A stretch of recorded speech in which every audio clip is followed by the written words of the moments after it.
Ang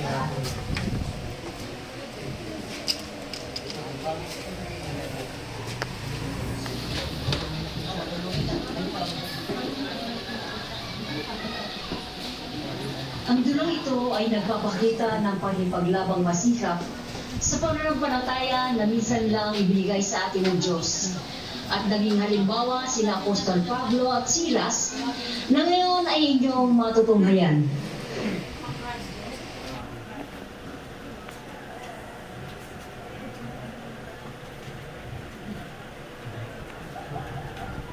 Hindi na kayo mga prutas, sarili-sarili. Wala nang tao yan. Dahil po ako ng tao pa. Titigil ko na, ito sa kabila.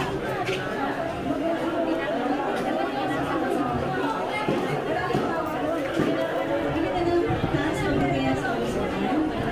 Ay, wala lang yan. Dalawang pwede lang pa sa kata.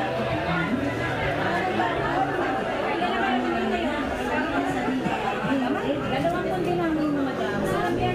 Bago pa lang yung mga damo. Bato.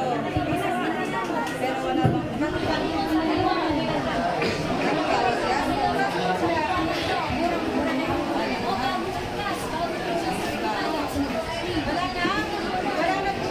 Kapatid na Silas. Halika, dito tayo maharal. Ama, kapatid na Pablo. Kayo po ay makinig sa amin sandali. Kami po ay mayroong ipapahayag sa inyo tungkol sa daan ng kaligtasan na nasusulat sa aklat ng Isaias.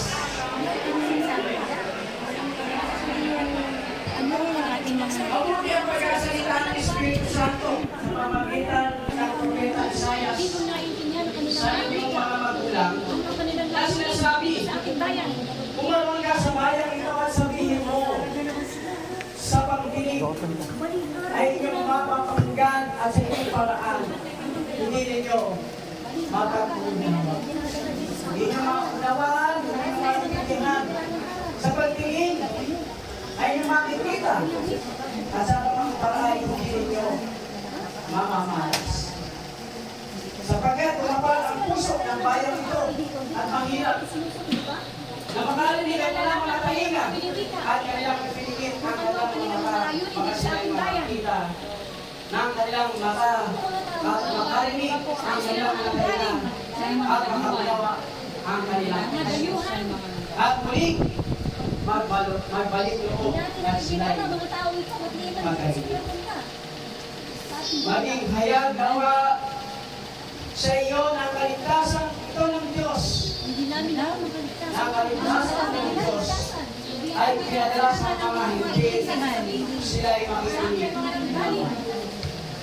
Hindi ko iginaya ang Ebanghelyo sapagkat siyang mapangyarihan ng Diyos sa ikaliligtas ang bawat sumasampalataya kuno sa Diyos at din sa Griego.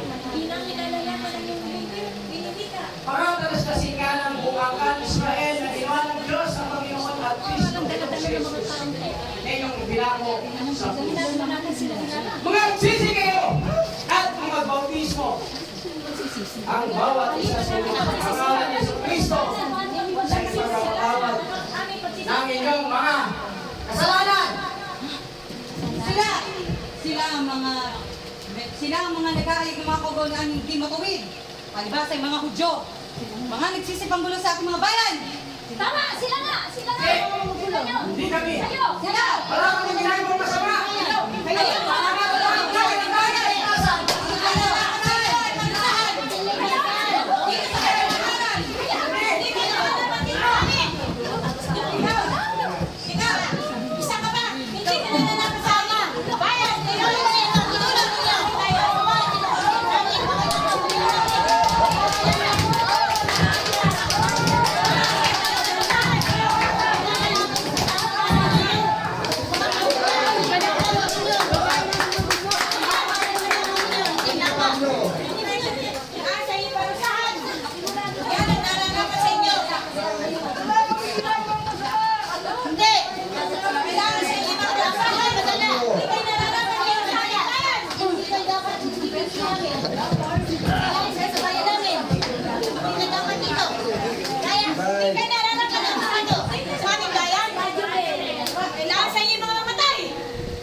aking tuturo sa inyo, mga nagugulo sa ating bayan.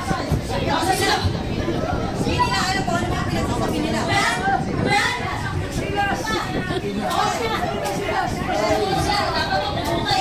Huwag ka na magsalita.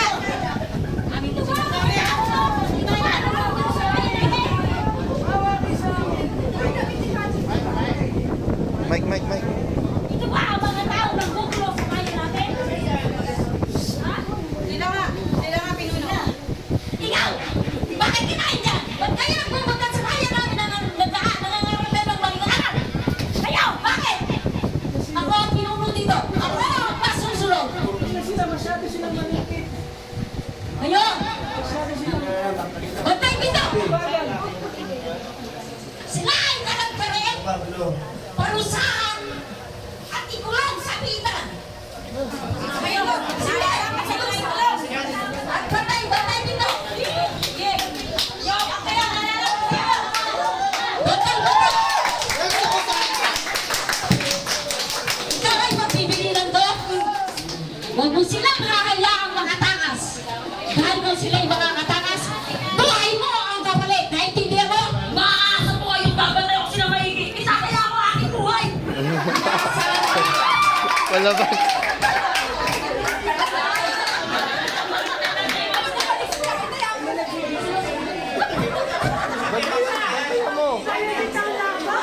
Kaya nga eh. Hindi na ako makatigil. Lutusan ka lang.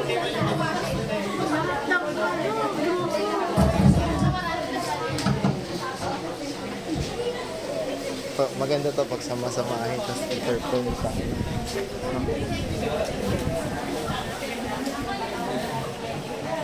mukhang kailangan ko na bumili na yan. Ang ulang nagtagkas ay malalang sa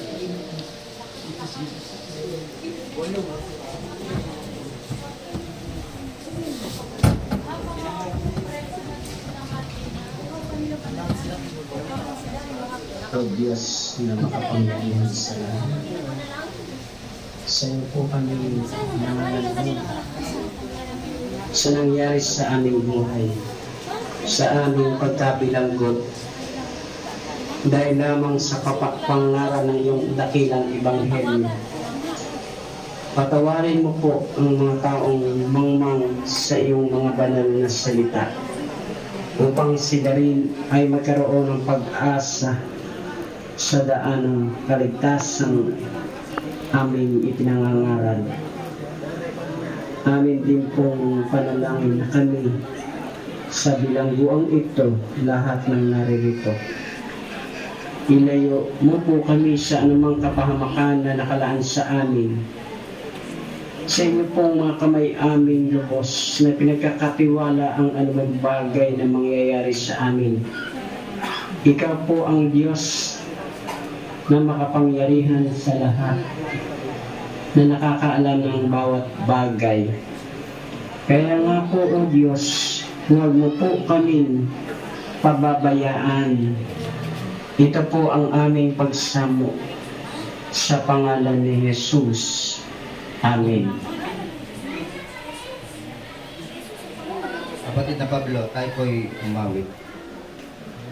Sige, tayo umawit naman sa Panginoon. Atin siyang papurihan ng lubos at pasalamat sa mga bagay na sumapit sa atin.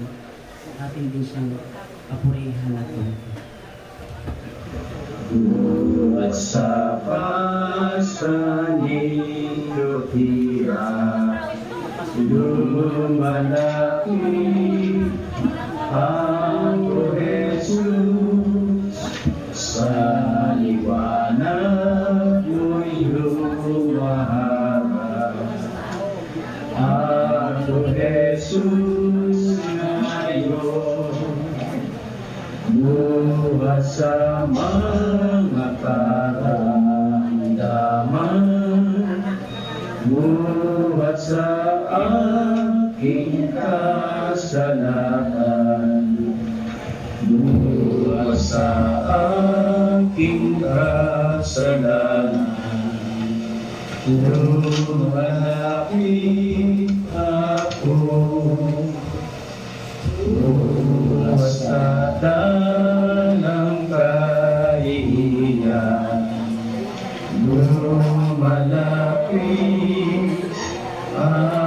ko, Jesus, sa bigating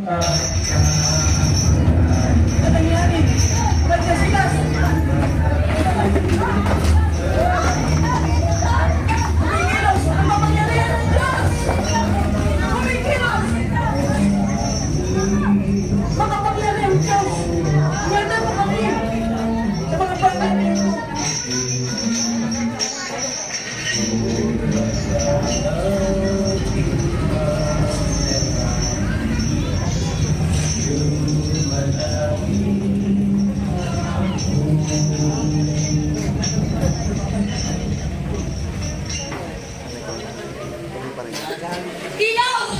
Bigyan ako ilaw! Ilaw!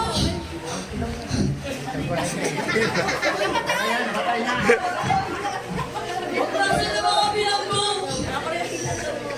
Di ko na sila maninang!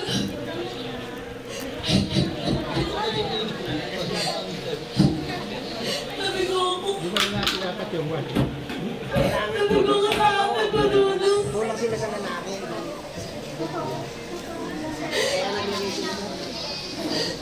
Nakawa ko sa kanya. Tumakas sila. Hindi ako nagtagumpay mamantayan. Wala akong silbi! Wala akong silbi na kapagpastas! Naman sa akin, mamatay! Wala naman sa buhay ko! Dapat sa akin mamatay! Huwag! Huwag mo gawin yan!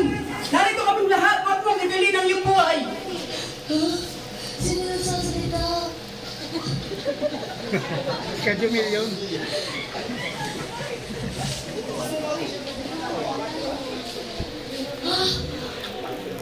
Bakit buhay kayo lahat?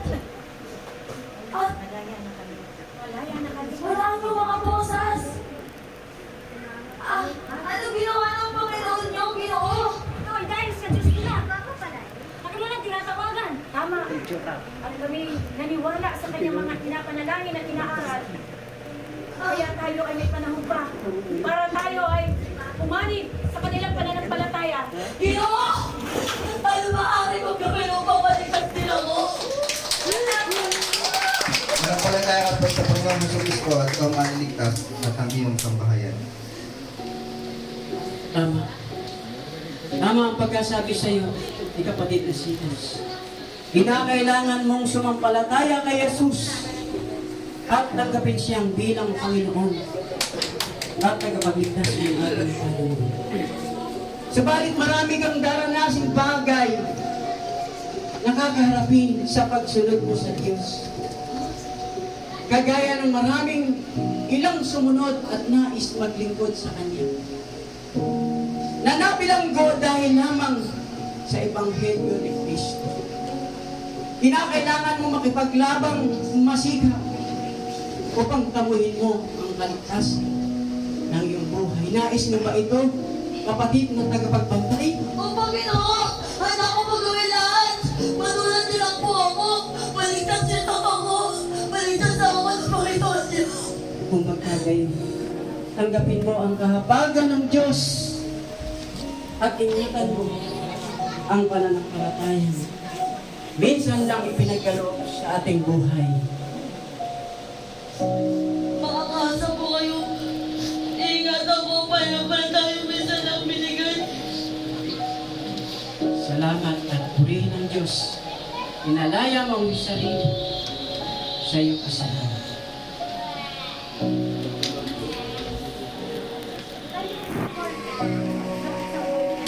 Tagapagbantay, pati na ang kanyang sangbayan.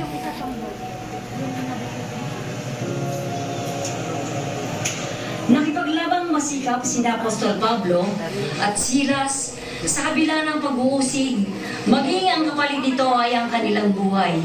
May pangaral lamang ang pananampalatayang dapat tanggapin ng bawat tao na nagnanais ng pananampalataya na ang kapalit ay kaligtasan. Diyan po nagtatapos ang pagsasadula at naway naibigan po ninyo.